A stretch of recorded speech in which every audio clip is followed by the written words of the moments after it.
Hello আমার প্রিয় ছাত্রছাত্রী বন্ধুরা, আমি তোমাদের অমিতাভ স্যার সবাইকে ইউটিউব চ্যানেলে স্বাগত জানাচ্ছি।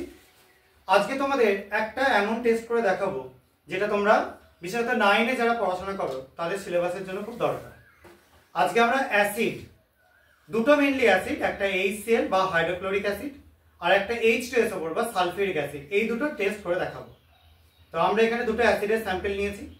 অ্যাসিডের মধ্যে কি কি আয়ন থাকে? ক্যাটায়ন হিসাবে থাকে H3O+, সবার জন্য কমন। আর অ্যানায়ন হিসাবে সালফিউরিক অ্যাসিডে থাকে SO4 2-, আর যদি আমরা হাইড্রোক্লোরিক অ্যাসিড বলি তাহলে হবে Cl-।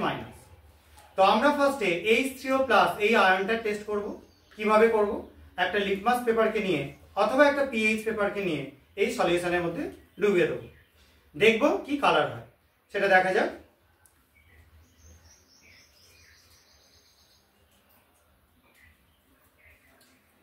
এখানে লিটমাস পেপার নেই, আমি আপাতত পিএইচ পেপার দিয়ে করে দেখাচ্ছি। তুই একটা ধর, তুই একটা ধর। এবার এটাকে এরকম করে কাট করে পেপারটাকে এর মধ্যে চোবা, নিজে ধরে কর। আস্তে আস্তে যাতে লিকুইডটা লাগে মোটামুটি। আরেকটু কাট কর, আরেকটুখানি। হ্যাঁ, এই তো ব্যাস। এবার সবাই দেখো পেপারটার ওপরটা কিরকম লাল হয়ে গেছে, দেখতে পাচ্ছ? নিচেটা কিন্তু তার যা কালার ছিল সেটাই রয়েছে, কিন্তু ওপরটা কি হয়ে যাচ্ছে? লাল হয়ে যাচ্ছে। তো এই যে কালারেশনটা, রেড কালারেশনটা তোমরা দেখতে পাচ্ছ, এটা হওয়ার প্রধান কারণ কি? যেহেতু এটা একটা অ্যাসিডের সলিউশন নিয়েছি, অ্যাসিডের মধ্যে যখনই আমরা পেপারটা চোবাচ্ছি H3O+ আয়ন তৈরি হওয়ার জন্য রেড হয়ে যাচ্ছে। তোমাদের ব্যাকগ্রাউন্ড হোয়াইট করে আমি আরেকবার দেখিয়ে দিচ্ছি, দেখো কালারটা দেখলেই বুঝতে পারবে যে রেড কালার হচ্ছে। এবার আমরা আরো একটা যেটা স্যাম্পল ছিল তোকে দেওয়া হয়েছে, আর একটা অ্যাসিডের স্যাম্পলের মধ্যে সেটা চুবিয়ে দে, ঠিক একই রকম ভাবে। একটুখানি বেঁকিয়ে, হাতে লাগলে কিছু হবে না, অসুবিধা নেই। বেশ, এবার এটাও দেখো, এটার কালারও দেখতে পাচ্ছ লাল হয়ে গেছে। ব্যাকগ্রাউন্ডটা নিয়ে দেখাচ্ছি, সবাই নিশ্চয়ই বুঝতে পারছো লাল কালারটা। এই যে লাল কালারেশনটা আসছে, এটাও তার মানে কি? H3O+ আয়ন, যেটা অ্যাসিডকে আইডেন্টিফাই করতে ব্যবহার করা হয় ক্যাটায়ন হিসাবে H3O+ আয়ন। এখান থেকে তোমরা কনফার্ম হয়ে গেলে। এবার চলে আসবো অ্যানায়নের টেস্ট। তো এখানে আমরা যে স্যাম্পলটা নিয়েছি তার মধ্যে কয়েক ড্রপ এই সলিউশনটা যোগ করে দিতে হবে। যোগ কর, ওটাকে তুলে নে, হাতে তুলে নে, যোগ করতে থাক। নিচে নামা একটু, আরো কিছুটা যোগ কর, আরো কিছুটা যোগ কর। বেশ, ভালো। সবাই দেখো একটা ঘোলাটে টার্বিড টাইপের জিনিসটা হয়ে যাচ্ছে। যদি আমরা দেখতে পাই একদম পুরো ঘোলাটে বা টার্বিড টাইপের হয়ে গেল।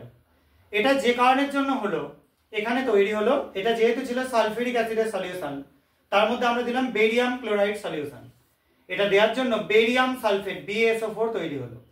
তাহলে এখান থেকে তোমরা কনফার্ম হয়ে যাবে এটায় ক্যাটায়ন আছে H3O+, অ্যানায়ন আছে SO4 2-, অর্থাৎ এই অ্যাসিডটা হচ্ছে H2SO4। মিটে গেল। এবার আরো একটা স্যাম্পল যেটা, তার মধ্যে আমরা অ্যাড করে দেবো কিছুটা লেডের সল্ট। এটা কাট করে ঢালবি, এটাকে তুলে নে বাঁ হাতে, একটু সরে আয়। যোগ কর, আস্তে আস্তে ঢাল, কোনো অসুবিধা নেই। একটা ঢাল। বেশ, দেখো এটা আরো ডেনসিভ সাদা মিল্কি হোয়াইট তৈরি হচ্ছে। এটা লেড সালফেট তৈরি হয়ে গেছে, ঠিক আছে? লেড ক্লোরাইড PbCl2 তৈরি হয়ে গেছে, যার জন্য এরকম মিল্কি হোয়াইট কালারেশনটা তোমরা দেখতে পাচ্ছ। তার মানে এখানে অ্যানায়ন হিসাবে কি রয়েছে? Cl-, আর ক্যাটায়ন হিসাবে কি আছে? H3O+। তাহলে এই অ্যাসিডটা কি হচ্ছে? এটা হচ্ছে HCl বা হাইড্রোক্লোরিক অ্যাসিড, যেটাকে তোমরা আরেকটা ভাষায় কি জানো? মিওরিয়েটিক অ্যাসিড।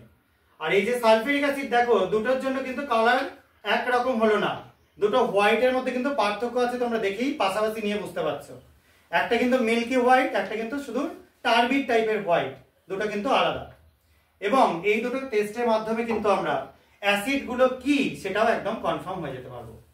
আশা করা যায় তোমরা বুঝতে পেরেছো। কারো যদি কোনো কনফিউশন থাকে কমেন্ট সেকশনে লিখে জানাতে পারো। ভিডিওগুলো ভালো লাগলে লাইক করো এবং শেয়ার করো। আজকের মতো এইটুকুনি, বাই।